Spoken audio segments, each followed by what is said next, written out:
ಕಾವೇರಿ ಪ್ರಾಧಿಕಾರದ ತೀರ್ಪಿನ ವಿರುದ್ಧ ಕನ್ನಡಪರ ಸಂಘಟನೆಯಿಂದ ಅಣುಕು ಶವಯಾತ್ರೆ.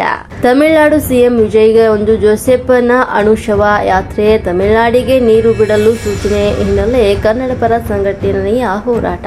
ನಮ್ಮ ಕನ್ನಡಿಗರ ವಿಜಯ ಸೇನೆ ಕಾರ್ಯಕರ್ತರಿಂದ ಪ್ರತಿಭಟನೆ. ಜಿಗಜಿಣಿಯ ಎಸ್ಪಿ ಸರ್ಕಲ್ ಬಳಿ ಒಂದು ಪ್ರತಿಭಟನೆ ಮಾಡಿದ ಪ್ರತಿಭಟನಾಕಾರರು ಬೆಂಗಳೂರು ಹೊರವಲಯದ ಆನೇಕಲ್ ತಾಲೂಕಿನ ಜಿಗಣಿ ತಮಿಳುನಾಡು ಮುಖ್ಯಮಂತ್ರಿ ಜೋಸೆಫ್ ವಿಜಯ್ ಶವಯಾತ್ರೆ ಮಾಡುವ ಮೂಲಕ ಪ್ರತಿಭಟನೆ. ರಾಜ್ಯ ಅಧ್ಯಕ್ಷ ವಿಜಯ್ ಕುಮಾರ್ ಅವರ ನೇತೃತ್ವದಲ್ಲಿ ಪ್ರತಿಭಟನೆ ಜರುಗಿಸಲಾಗಿದ್ದು, ಜಿಗಣಿ ಕೈಗಾರಿಕಾ ಪ್ರದೇಶದ ಓಟಿಸಿ ಸರ್ಕಲ್ನಿಂದ ಎಪಿಸಿ ಸರ್ಕಲ್ವರೆಗೂ ಜಾಥಾ. ಸಿಎಂ ವಿರುದ್ಧ ಘೋಷಣೆ ಕೂಗಿ ಆಕ್ರೋಶ.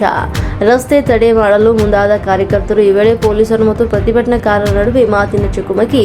ಅಣುಕು ಶವಕ್ಕೆ ಬೆಂಕಿ ಇಡಲು ಬಿಡದ ಪೊಲೀಸರು. ರೊಚ್ಚಿಗೆದ್ದ ಪ್ರತಿಭಟನಾಕಾರರಿಂದ ರಸ್ತೆಯಲ್ಲೇ ಕುಳಿತು ಆಕ್ರೋಶ ವ್ಯಕ್ತಪಡಿಸಿದ ಪ್ರತಿಭಟನಾಕಾರರು.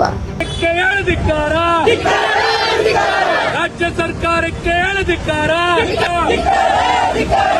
ಸಂಕಷ್ಟಕ್ಕೆ ಬೆಲೆ ನೀಡಿದ ರಾಜ್ಯ ಸರ್ಕಾರಕ್ಕೆ ಧಿಕ್ಕಾರ.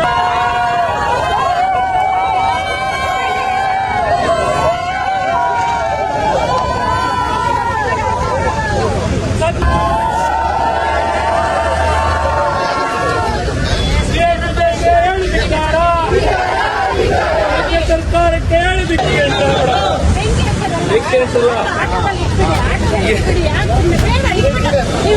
ಧಿಕ್ಕಾರ.